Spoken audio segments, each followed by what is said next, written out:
Hi everyone, welcome into day 7 of the 30-day financial challenge from Elevate Profit, where we help you to build the first kind of semblance, the first formation of your financial analysis department to make sure all your numbers are being treated with the appropriate care and you're actually getting yourself some useful information that you can use as part of your business. It's actually the third time I'm recording this video. The first 2 times where I went over everything, it just the recording device didn't work for whatever reason.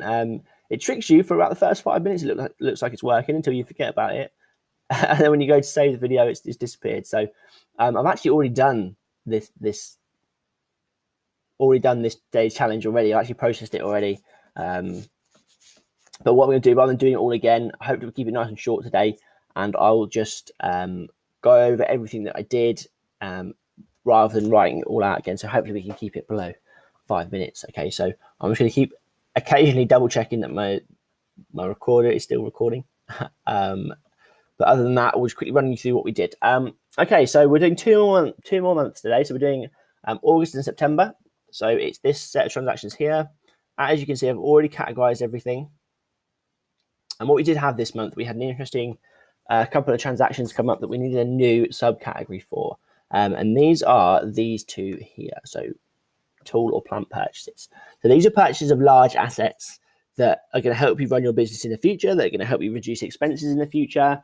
That is cash coming out of the business, so it needs to be accounted for. But actually, what you don't want it to affect your margins, okay? Because you're not necessarily gonna buy big assets all the time, and actually help you reduce your expenses. So you don't want to put them on as an expense which will make your expense margin go up, because actually while they are purchases, they're actually going to help you reduce your expenses because you don't need to hire or rent these tools or plant on your jobs in the future. So you want to include them to make sure your numbers all balance, but actually chances are you've saved up for a little bit of time to buy these assets, or you've used money from previous time periods to fund these purchases. So you don't want to include them because actually it will span probably more time than you've got down here, and it's difficult to include the money in different areas. So what we're going to do is we're just going to categorize that as its own category,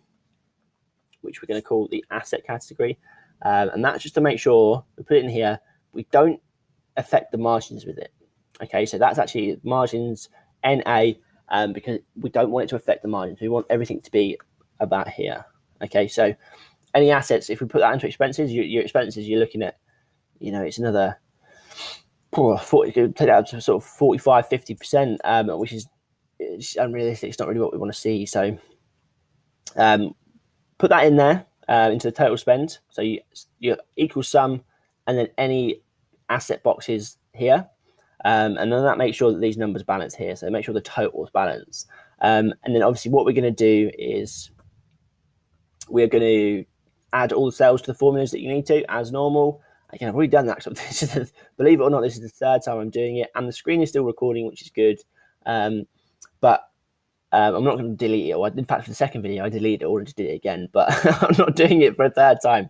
So I'm just going to show you the finished product, and we're going to talk through it. So these numbers balance. So that's great. That means we've included everything. But actually what I did in the first couple of videos is I actually missed a couple of transactions. So if I scroll down here and just, I'll tell you what we'll do. We'll do like some sort of roulette. So we'll remove a couple of transactions from the formulas. So if we go to materials here and we remove a couple of random transactions from here, and hit enter. You can see these numbers fall out of place. So let's remove some wages as well. Why not? This one, no problem at all. Okay, and this one, why not? Okay, so you can see these numbers don't add up anymore. So what you've got to do is you've got to go through those and find out where you've missed the transactions. So you've just deleted a few out of here, so we've definitely missed them. And it was materials.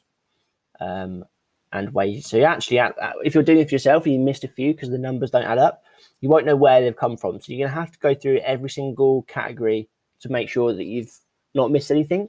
And the way we do this is click the box here. You can see the formula, click into the formula.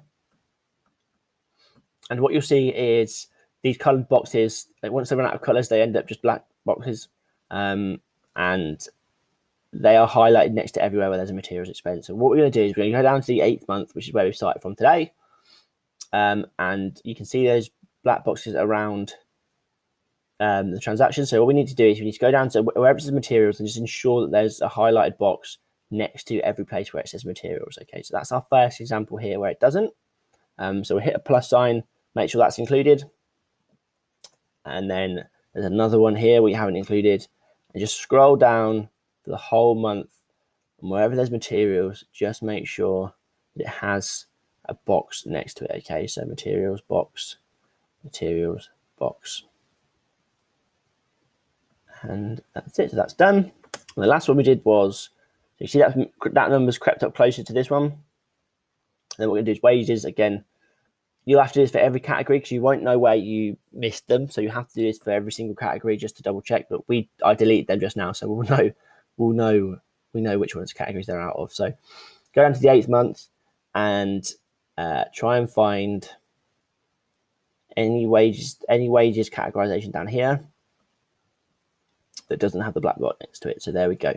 Plus that one. Plus, scroll down a little bit more, see if there's any more, which there will be because we deleted them. That one there. So you can see there, it didn't have the box next to it. Any more. And then just that last one at the bottom. There we go. Okay, so click enter. Fantastic. They add up together to what they need to be. It's really, really important that you have this checker in place. It was much in the previous video. It was much more useful to see because I actually genuinely missed a couple of transactions. So I can't overstate the importance of having just this really simple checker. It's just two formulas that really, really easily help you notice when you've missed something.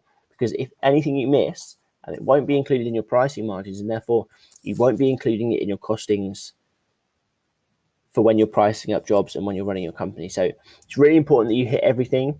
And therefore, just having this really simple checker in there is going to make a massive, massive difference. Okay, so that's it done for today. It should be a relatively short video because, like I said, I'd already done it, but it hadn't recorded. And luckily, my screen is still recording this time. So fingers crossed this is the last time I have to do it.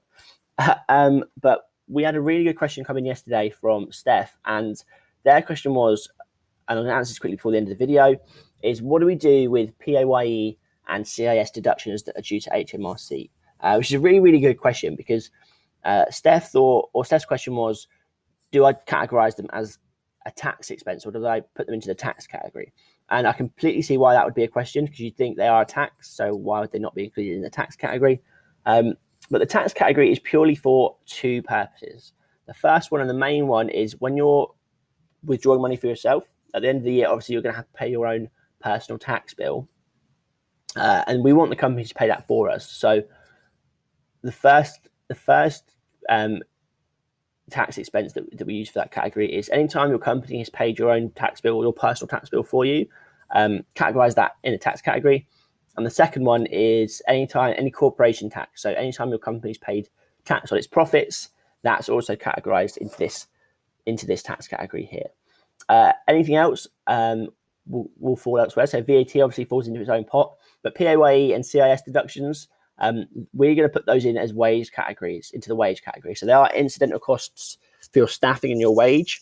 So we're going to put them as into wage expenses because when you're pricing up for a job and you're billing out your staff, that's also going to have to include PAYE and CIS deductions as well. So put it into that wage category. That's obviously going to affect your wage margin, but it just makes sure that you're billing out and including the appropriate taxes because actually if you're not, when it comes to payday or withdrawing money, if you're not including the PAYE and CIS into your wages when you're billing them out, you might find that they're just going to eat into your profits again. And actually when you come to take your own money, it's not going to be there. Okay, so very good question. I answered Steph directly and in the comments, and I kind of gave her answer, but I also said that it will be included in the next video. So Any questions like that, give us a shout and I will be happy to answer you back directly. And if necessary, if it's going to help a bunch of people, I'll give you a shout out in the following videos as well, just to let you know that, no, I really appreciate the question. And actually, this is going to help a lot of people. So I'm going to include it into the video. So if, like I said, if you've got any questions, feel free to ask me. I will definitely get back to you really, really quickly.